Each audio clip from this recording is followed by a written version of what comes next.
Bienvenue à tous sur la chaîne pour une nouvelle vidéo. Aujourd'hui, nous allons parler Walt Disney World.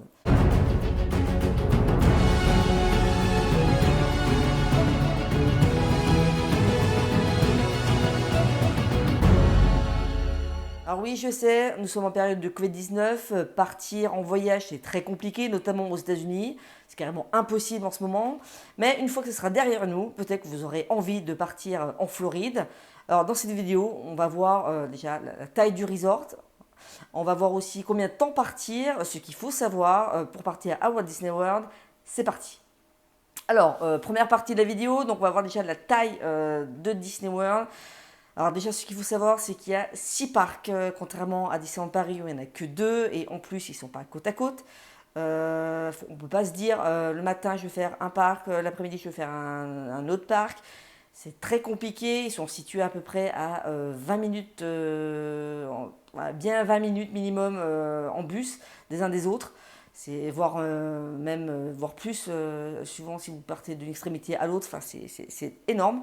Ça fait à peu près la superficie de Paris. Voilà. La zone Disney World, ça fait à peu près Paris. Donc vous êtes obligé de prendre un véhicule, donc que ce soit une voiture de location ou des navettes. À pied, ce n'est pas possible.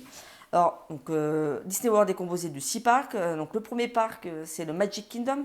Donc, c'est un peu notre Disneyland Park à Paris, hein. Donc, c'est le parc un peu commun entre tous les parcs Disney du monde, que ce soit en Californie, donc à Orlando, à Paris, à Hong Kong, Tokyo ou Shanghai. Vous retrouvez, enfin, il y a beaucoup de similitudes. C'est voilà, c'est la zone qui est commune à peu près à tous les parcs. Bon, avec des différences, notamment avec les parcs asiatiques, hein, c'est pas totalement pareil. Mais honnêtement, quand vous arrivez à Magic Kingdom, vous dites, ouais, j'ai l'impression de déjà vu. Mais c'est à la fois super, parce qu'on se dit, bah, c'est un autre pas, c'est un nouveau parc, mais c'est à la fois aussi un peu étrange, parce qu'on a vraiment une sensation de déjà vu, avec des différences. C'est un peu plus grand, il y a des attractions qu'on n'a pas, ou les attractions qu'on a, elles vont être un peu différentes. Donc c'est très, très spécial comme sensation, mais voilà. Donc c'est le parc un peu commun à tous les parcs Disney, donc vous vous sentirez un peu comme à Paris. Ensuite, le deuxième parc, c'est les Hollywood Studios. Alors c'est un peu les Walt Disney Studios de Paris, hein, encore une fois, mais en beaucoup plus grand aussi, avec des attractions qu'on n'a pas, notamment un spectacle sur La Belle et la Bête. Vous avez aussi le sing-along sur sur la Reine des Neiges. Donc, qui est très bien aussi, hein. Un peu, c'est de manière différente à ce qu'on avait nous dans les saisons précédentes de la Reine des Neiges, qu'on n'a plus maintenant. Donc c'est un sing-along aussi, mais là c'est complètement différent, hein. Puis les comédiens, ils y vont, hein. C'est vraiment style américain, voilà, ils y vont à fond. Vraiment Broadway, mais voilà. Une ambiance de ouf, voilà. Mais sinon, voilà, voilà, c'est un peu comme à Paris, mais quand même en mieux fait. Donc c'est dans ce parc-là que vous aurez, c'est dans ce parc-là que vous aurez le land Star Wars, donc le tout dernier land qui a été construit à Orlando et qui va être construit aussi à Disneyland Paris pour l'extension des studios, mais je pense en plus petit. Donc le land de Star Wars, donc Galaxy Edge, est composé de 2 attractions. Et il y en a une des deux, franchement, j'ai trop hâte de la faire si j'ai l'occasion de retourner à Orlando. C'est l'attraction, donc c'est Rise of Resistance, où là, franchement, ça doit envoyer du lourd. J'ai évité de me faire spoiler en regardant des vidéos de l'attraction. Je vais me garder la surprise, mais voilà, donc c'est un land qui s'annonce très très immersif. C'est dans ce parc-là aussi que vous avez le land de Toy Story. Toy Story Mania, très très très sympa. Vous avez une attraction Slinging Dog, excellent. Franchement, c'est comme un mini grand 8 un peu, mais franchement très très sympa. Alors par contre, bien sûr, il y a énormément de monde, hein. Quand j'y suis allée, parce que j'y suis allée en 2018, ça faisait un an que ça avait été ouvert, il me semble. C'était très récent. Donc il y avait encore un peu de monde. Là, je ne sais pas s'il y a encore toujours de monde, mais en tout cas, il faut savoir qu'il y a des attractions qui sont très prisées. Et celle-ci en fait partie. Ensuite, comme troisième parc, vous avez Epcot. Alors, Epcot, moi, ça me fait penser un peu à une exposition universelle. Voilà, c'est un peu un truc. Là, pour le coup, c'est totalement inédit. On n'a pas chez nous. Vous rentrez, vous avez une grosse boule à l'entrée avec une attraction dedans. C'est très particulier comme architecture. Vous avez aussi des attractions très bien comme Soaring. Donc ce système, vous êtes sur une nacelle, vous avez les jambes dans le vide en fait, et devant vous, vous avez un écran et vous avez la sensation de voler. Vous vivez, enfin vous, entre guillemets, s'il y a un paysage qui passe, bah, vous avez l'impression d'être dans le paysage. C'est énorme. C'est super comme attraction. Et il me semble qu'ils ont l'attraction à Futuroscope, une sorte d'attraction comme ça à Futuroscope. Donc voilà. Et en plus, ce parc est une autre partie. Donc là, c'est une partie, c'est le futur. Euh, c'est une partie futuriste. Je ne sais plus le nom exact, mais c'est une partie futuriste. Et de l'autre côté, vous avez une partie World of Showcase. Et là, vous pouvez retrouver en fait plein de petits pavillons qui représentent des pays du monde. Donc il y a des pays européens comme l'Espagne, comme la France, comme le Royaume-Uni, vous avez d'autres pays asiatiques hein, comme le Japon. Des pays aussi, il y a des pays norvégiens aussi, il y a un pavillon norvégien où vous avez l'attraction La Reine des Neiges, ce qui est très très très sympa. Donc là c'est un parc vraiment qu'on y est allé, il y avait le festival Food and Wine. Alors, donc là devant chaque pavillon, vous avez des petits stands où vous pouvez goûter de la nourriture un peu typique du pays en question. Donc très très sympa. Si vous pouvez y aller à partir de septembre, franchement c'est génial. Et donc petite note aussi pour le pavillon français, c'est là où il va y avoir l'attraction Ratatouille. Donc pour une fois qui nous copie. Donc c'est l'attraction Ratatouille qu'on a en France sera aussi dans le pavillon français à Epcot. Voilà. Ensuite, nouveau parc, parc Animal Kingdom. Alors, pareil, un parc totalement inédit. Donc là, c'est le meilleur parc que j'ai fait. Honnêtement, c'est complètement différent. C'est pas du tout un Magic Kingdom, c'est pas du tout un parc style Hollywood des années 30-40 comme au studio ou Epcot un peu partie un peu futuriste. Là, c'est pas du tout ça. C'est vraiment très nature. Vous avez un arbre de vie au centre du parc quand vous entrez. Enfin, il y a plein d'arbres de partout. Vous entendez des bruits d'animaux, des oiseaux. Vous avez des animaux vivants à l'intérieur. Vous pouvez faire un petit safari à l'intérieur. Voilà, c'est magnifique. C'est là aussi où vous avez le land de Pandora avec deux attractions extraordinaires. Franchement, les Américains sont tellement au-dessus au niveau des attractions. Là, ils ont fait quelque chose. Franchement, c'est les meilleures attractions que j'ai fait. Surtout Flight of Passage.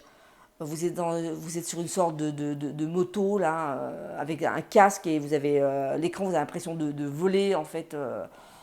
Avec, vous avez aussi l'odeur qui vient. Franchement, c'est énorme. Franchement, s'il y a un parc à faire, si vous êtes limité en nombre de jours, si vous n'êtes que de passage à Orlando, vous devez faire juste un parc, c'est Animal Kingdom. Honnêtement, il n'y a pas à discuter, c'est Animal Kingdom. Donc on a vu les quatre premiers parcs. Ensuite, il y a deux autres parcs. Alors là, c'est catégorie pardon, un peu à part. C'est des parcs aquatiques. Alors c'est le Typhoon Lagoon et Blizzard Beach. Alors là, c'est plus pour voilà, si vous voulez faire une petite pause. Voilà, disons. Vous voulez faire une petite pause baignade, bronzette. Voilà, c'est très sympa à faire une journée. Vous avez des attractions aussi, hein, bien sûr, intérieures, des attractions aquatiques qui sont très sympas aussi. Mais voilà, c'est plus le parc détente, pas forcément attraction, voilà, pas forcément attraction, marche et tout, compagnie, voilà, on court pas, voilà, franchement, on se repose. Donc moi j'avais fait Typhoon Lagoon, franchement c'est très sympa. Donc voilà, c'est les deux parcs aquatiques. Voilà, vous avez deux parcs aquatiques, donc ça fait un total de 6 parcs. Donc voilà, on a vu les 6 parcs. Donc maintenant, on va voir la partie hôtel. Alors, hôtel, donc il n'y a pas que 7 hein, comme à Disneyland Paris, si je compte bien. Il y en a bien 7. Là, il y en a beaucoup plus. Donc il y a plusieurs catégories. Le value, vous avez la catégorie au-dessus, donc le moderate. Ensuite, vous avez le deluxe avec des villas aussi. Bon, là, ça explose le budget. Et aussi, vous avez une sorte d'hôtel partenaire. Mais c'est vrai que je ne me suis pas trop renseigné là-dessus. Parce que nous, quand on était partis, on avait fait. C'était un moderate qu'on avait pris. Donc là, c'est pareil. En fait, vous avez de tous les prix. Donc c'est en fonction de votre budget. Voilà. Vous regardez, il y a plusieurs catégories sur le. On va voir tout à l'heure le site où il faut aller. Donc voilà, c'est à vous de choisir. C'est un peu comme à Disneyland Paris. Vous choisissez en fonction de votre budget. Voilà. Mais voilà, en fonction du type d'hôtel que vous choisissez, eh ben, le design sera un peu différent, sera moins thématisé Disney, sera un peu plus classique si vous prenez un value par rapport à Moderate. Mais bon, voilà. Donc voilà, vous avez à peu près en tête voilà, les 6 parcs, la grandeur du truc, hein, c'est vraiment énorme. Les hôtels. Donc ensuite, voilà, vous êtes décidé à essayer. Je pars à Disney World, mais combien de temps? Alors, pour une première visite, moi je conseille 10 jours minimum, grand minimum. Je pense que le summum, c'est 2 semaines. Je pense que 2 semaines, c'est parfait pour partir à Disney World. Vous avez le temps franchement, de tout faire. Voilà. Au moins les 3 quarts. Quoi, voilà. En dessous, 10 jours, bon, ça passe. En dessous, c'est un peu juste. Après, c'est en fonction de ce que vous voulez faire aussi en Floride. Il y en a qui ne font pas forcément que du parc d'attractions, qui veulent faire un peu de la visite vraiment de la Floride, quoi, des plages de Floride, enfin de faire autre chose, le parc d'attractions. Donc voilà. Mais voilà, si vous y allez, vous voulez faire à fond Disney World, 4 jours, franchement, c'est le top. Alors maintenant, voilà. Où est-ce qu'il faut réserver? Alors, il y a le site officiel de Disney World. Par contre, ce qu'il faut savoir, c'est qu'il y a plusieurs catégories, en fait, en fonction du pays où vous êtes. Donc moi, ce que je conseille, c'est de prendre la catégorie Europe, mais aussi la catégorie, donc la sous-catégorie irlandaise.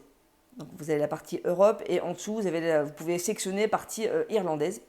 Pourquoi? Parce que quand vous réservez, si vous restez sur la partie Europe, vous allez payer en livres. Alors, ça sera beaucoup plus cher que si c'était en euros. Parce que la partie irlandaise, ça sera en euros. Donc, vu le taux de change, ça sera en défaveur si vous réservez sur la partie Europe. Donc, vous allez sur la partie irlandaise, entre guillemets. Et là, donc, ce qu'il faut savoir, c'est pas comme à Disneyland Paris où quand vous réservez un séjour, vous avez un package direct. C'est-à-dire que vous avez les billets et l'hôtel, en fonction du nombre de nuitées que vous avez. Donc une nuit, vous avez 2 jours de parc. Là, c'est pas pareil. C'est pas tout à fait pareil. La première étape déjà, c'est de choisir l'hôtel. Vous choisissez l'hôtel nombre de jours. Voilà. Admettons, vous choisissez un hôtel, voilà, 14 jours, ok. Ensuite, le site va vous demander combien de jours de billets vous voulez. Parce que vous pouvez très bien choisir, je reste 14 jours dans un hôtel, mais j'ai pas envie forcément de faire 14 jours de parc, par exemple. Bon, voilà, vous pouvez très bien faire autre chose, mais rester dans un hôtel Disney, mais faire autre chose. Donc, vous pouvez choisir au minimum, c'est 7 jours. Vous pouvez choisir 7 jours, 14 jours, et il me semble qu'il y a 21 jours. Il me semble. Il me semble que le minimum, c'est 7 jours. Ou en tout cas, c'est 14 ou 21. Voilà. En fait, vous pouvez choisir. Donc, voilà. Et c'est surtout, en fait, donc vous pouvez choisir. Et aussi, dans la partie irlandaise, ils font souvent des promos. C'est-à-dire que vous pouvez payer 14 jours du billet, mais en fait, vous en payez que 7. C'est 14 au prix de 7. Donc ça, c'est très, très intéressant quand ils font ce genre de promo. Donc du coup, vous payez vos billets moitié moins cher. Donc voilà, vous choisissez donc l'hôtel, la durée, vous choisissez vos billets. Et ensuite, le site va vous demander le repas, le plan repas. Alors le dining plan. Le dining plan, ce qu'il faut savoir pour le dining plan, donc c'est une sorte de pension complète. Mais en fonction de l'hôtel que vous choisissez, vous aurez un niveau plus ou moins complet de votre pension. Je ne sais pas si je suis claire. Par exemple, le premier niveau en fait de pension, c'est le quick service. Donc ça sera vraiment ciblé sur tout ce qui est entre guillemets fast food. Voilà. Ce ne sera pas des restaurants service à table, ce sera ce qu'ils appellent des services comptoirs. Donc c'est tout ce qui est ça comprend les buffets, c'est tout ce qui est restaurant fast-food. Donc là, vous aurez un certain nombre de crédits à l'intérieur, avec une boisson, avec un mug que vous avez au début de votre séjour, et qui sera valable tout votre séjour. Donc à votre hôtel, vous pouvez remplir d'une boisson. Par contre, vous ne pouvez pas le remplir au parc, ça c'est interdit. Mais par contre, à votre hôtel, hop, vous rentrez, ou même en début de journée, hop, vous mettez votre café. Vous rentrez le soir, hop, une petite boisson gazeuse, machin, voilà. Là, c'est illimité, c'est compris dedans. Un mug à remplir sur tout votre séjour. Donc voilà. Donc c'est un mug, comme je dis, bon, il est un peu reçu. Hein. Il est un peu reçu. Mais voilà, donc c'est très sympa. Donc comme je l'ai dit, vous pouvez remplir à votre hôtel. Voilà, en illimité, avec tout un tas de boissons. Donc il y a plusieurs niveaux comme ça de plan repas. Donc il y a plan repas donc, qui ciblé entre guillemets fast food, mais c'est pas du tout les fast food qu'on a, c'est pas juste des hot dogs. Hein. Ça peut très bien être des repas bien cuisinés, mais qui sont considérés comme fast food. Ensuite il y a le plan repas qui est plus sur des restaurants classiques, donc à table. Et ensuite, il y a le dernier plan, le dernier niveau, c'est vraiment le deluxe. Et là, franchement, tous vos crédits, en fait, c'est que des restaurants à table. Donc, c'est toute la journée, matin, midi et soir, c'est des restaurants à table. Donc, je trouve que ça, c'est très, très lourd. Vous prenez le premier niveau, donc le quick service dining plan, ça va très bien. Vous pouvez, si vous voulez faire un resto, ça peut vous coûter le double de crédit. Parce que une fois que vous réservez, vous avez un nombre de crédits qui vont se retrouver sur le Magic Band. Donc le Magic Band, c'est une sorte de montre, de bracelet montre un peu, hein, voilà, avec une puce ici. Donc il y aura toute votre réservation à l'intérieur. Donc que ce soit hôtel, les billets, vos crédits plan repas. Donc tout va être là-dessus. Donc ça c'est vraiment l'outil que vous allez garder tout votre séjour à Disney World. Donc voilà, vous sélectionnez votre plan repas, votre dining plan. Donc là c'est pareil, la partie européenne, la partie irlandaise du site, il y a beaucoup de promos aussi là-dessus. Donc ça peut être, vous avez par exemple moitié moins cher, vous payez moitié moins cher le plan repas ou il est carrément offert. Sauf que bon, Covid oblige en ce moment, j'ai regardé sur le site de Disney World, il n'est plus disponible. Le plan repas n'est plus disponible, il n'est plus proposé en fait. Il propose juste de réserver les restaurants à l'avance. Bon, ça c'est classique parce que bien sûr, oui, là par contre, à Disney World, il faut réserver 60 jours à l'avance ces restaurants. Mais là, les plans repas ne sont plus proposés. Donc ça c'est bien dommage, mais si un jour ça revient, voilà, ce qu'il faut savoir c'est qu'il y a une possibilité de prendre un plan repas. Ce n'est pas obligatoire, mais honnêtement s'il est offert, si vous avez une promo où il est offert, où vous avez une bonne réduction, prenez-le. Ou sinon, en calculant, c'est à peu près 15 $ par repas, ça dépend, voilà, ça dépend, mais ça vaut peut-être pas forcément le coup. Mais en tout cas, s'il est offert, prenez-le. Donc voilà, donc sur le site, voilà, vous avez sélectionné l'hôtel, vous avez sélectionné la durée de séjour, les billets, la durée, enfin le nombre de billets que vous voulez, le nombre de jours de billets que vous voulez, votre plan repas, et ensuite, donc voilà, vous avez fait votre réservation. Voilà, en fait, voilà, la réservation est faite. Voilà, vous avez votre package. Tout simplement. Donc, ce qu'il faut savoir, voilà, c'est bien choisir la durée, bien choisir votre hôtel, hein, votre plan repas. Donc, mais il faut savoir si vous pouvez prendre vos repas directement sur place, hein, comme à Paris, comme à Disneyland Paris.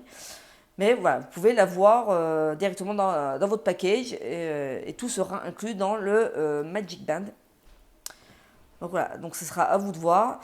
Donc ce qu'il faut savoir aussi au niveau restauration, donc il y en a partout hein, dans le resort. Donc dans votre hôtel aussi, hein, vous avez le food court, ce qu'on appelle. Là-bas c'est un food court.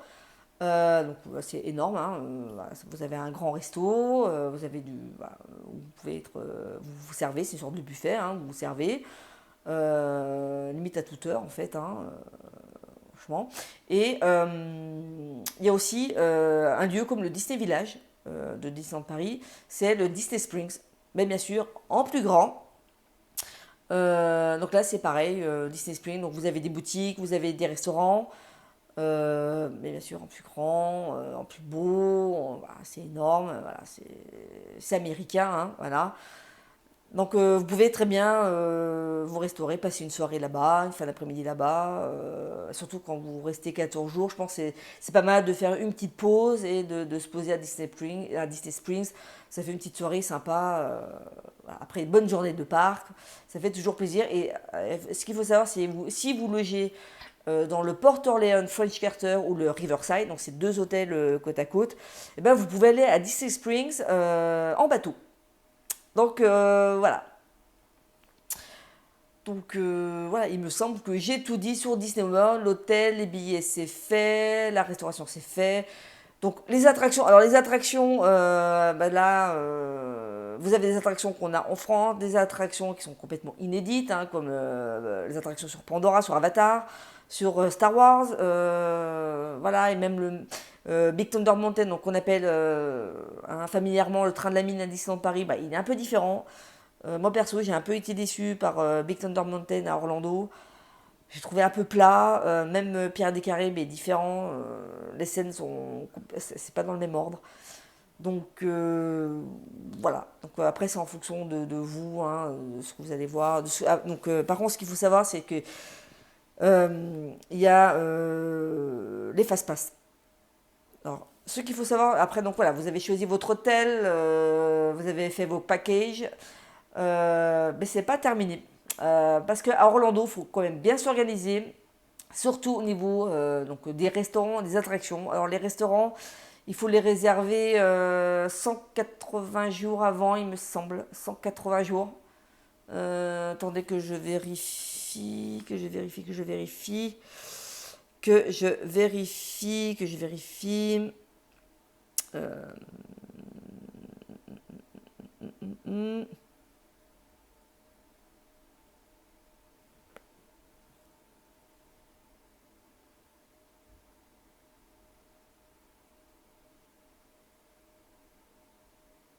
Je vérifie.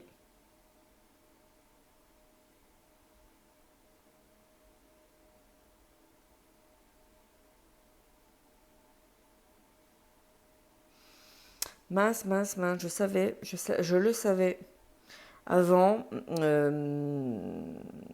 Make reservation. Voilà, c'est ça.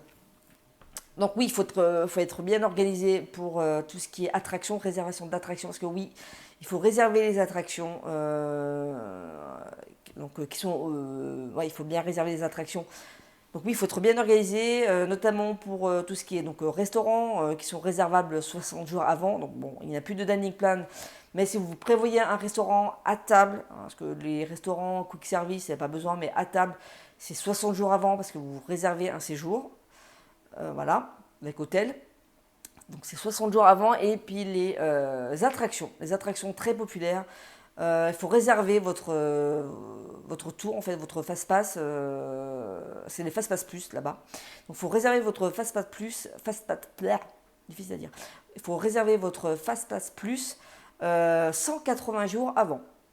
Donc autant vous dire, 180 jours avant, vous avez intérêt de vous faire un petit planning. Surtout si vous y allez pendant 10 jours ou 14 jours. Vous avez intérêt à vous faire un planning et de choisir tel jour vous voulez faire telle attraction. En fait, surtout, voilà, essayez de savoir tel jour vous êtes à tel parc. Et là, à ce moment-là, vous pourrez choisir les attractions que vous voulez faire. Sachant qu'en fonction des parcs, il y a des attractions que vous pourrez choisir en priorité et d'autres non. Parce qu'il y a des attractions qui sont en plusieurs catégories. Donc c'est un peu particulier. Donc le mieux, donc c'est bien d'aller sur le site. Donc tout sera expliqué. Mais voilà, donc ce qu'il faut savoir, ce qu'il faut avoir en tête, les attractions, c'est 180 jours avant.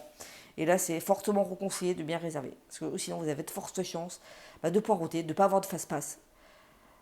Alors, bien sûr, il y a des fast-pass comme à Disneyland Paris où vous arrivez, vous avez une borne, vous pouvez réserver directement sur votre Magic Band. Parce que bien sûr, le Magic Band, on met à l'endroit, le Magic Band aussi va contenir aussi vos fast-pass. Donc toute votre réservation en fait, hein, voilà, je le redis, toute votre réservation est là-dedans. Donc oui, vous pouvez réserver vos fast-pass en borne, hein, vous scannez votre Magic Band et vous sélectionnez l'horaire, l'attraction, machin. Par contre, il se peut que quand vous arrivez, vous n'avez pas forcément de place, parce qu'il y a énormément de monde. Surtout si c'est une attraction comme l'attraction à Pandora, Flight of Passage, où là, si vous ne réservez pas avant de venir, donc 180 jours avant, eh ben, vous avez de fortes chances de devoir attendre de 3 heures, 3-4 heures, ce qui n'est pas déconnant pour cette attraction-là. Et c'est du vécu en 2018, voilà, on a eu ça. Donc voilà, donc 180 jours avant, les restaurants 60 jours. Voilà. Donc une fois que vous avez fait ça, vous pouvez partir. Voilà, vous êtes paré, vous savez à peu près tout ce qu'il faut savoir sur Disney World. Donc un petit récap. Donc 6 parcs, de nombreux hôtels. Donc choisissez bien en fonction de la catégorie, en fonction de votre budget. Donc voilà, vous êtes parés pour partir à Disney World. Donc j'espère avoir à peu près tout dit. Donc voilà, les hôtels, donc il y a 6 parcs, donc c'est très grand. Donc prévoyez au minimum 10 jours, 14 jours de séjour. Voilà, pour les fans hardcore, hein. Après, si vous voulez juste faire 2 3 jours, vous pouvez le faire très bien. Mais voilà, il faut savoir que minimum 10 jours, c'est plutôt pas mal. Si possible, donc réservez sur le site irlandais de Disney World pour profiter des promos. Mais ça, c'est uniquement si vous partez 10 jours, il me semble, 10 ou 14 jours minimum, il me semble. Voilà. Donc ensuite, donc, sélectionnez vos dining plans. Donc en fonction... Alors, tout à l'heure, j'ai dit que c'est en fonction des hôtels. En fait, vous pouvez très bien prendre un deluxe si vous avez la plus basse catégorie d'hôtel. Hein. Si vous êtes dans par exemple, un value et vous voulez prendre un deluxe, vous pouvez, par contre, s'il y a une promo qui est liée à votre catégorie d'hôtel, vous ne pourrez pas l'avoir. Vous payerez plein pot, en fait, c'est pas plein pot, mais vous n'aurez pas la réduction, il me semble, liée à l'hôtel. Il me semble, ouais, quoique. Si vous aurez une réduction, mais après, honnêtement, prenez pas le deluxe. Voilà, vous avez que vous avez que des repas en fait à table. Voilà. Donc voilà, vous êtes paré, vous avez toutes les infos pour partir à Disney World. Sachant aussi, vous pouvez aussi réserver le vol sur le site de Disney World. Voilà, après c'est en fonction de si vous vraiment le package complet. C'est vrai que moi quand je suis partie, j'ai pris à part, j'ai pris mon vol à part, mais voilà, sachant que voilà, la partie séjour hors vol, c'était sur le site irlandais parce qu'il y avait une super promo. Bon, c'est quand même revenu, c'est quand même un budget, hein, c'est très très cher. Mais voilà, il y avait une bonne promo, on l'a pas payé, on l'a pas payé de dernier plan, on l'avait offert. Donc, et puis on avait 14 jours du billet pour le prix de 7. Donc on était au top. Donc voilà, donc j'espère que cette vidéo vous a plu. J'ai essayé d'être à peu près clair sur Disney World, le fonctionnement du Disney World. Hein, donc ça change par rapport à Disneyland Paris. Donc voilà, j'espère que cette vidéo vous a plu et à très bientôt pour une vidéo sur la chaîne.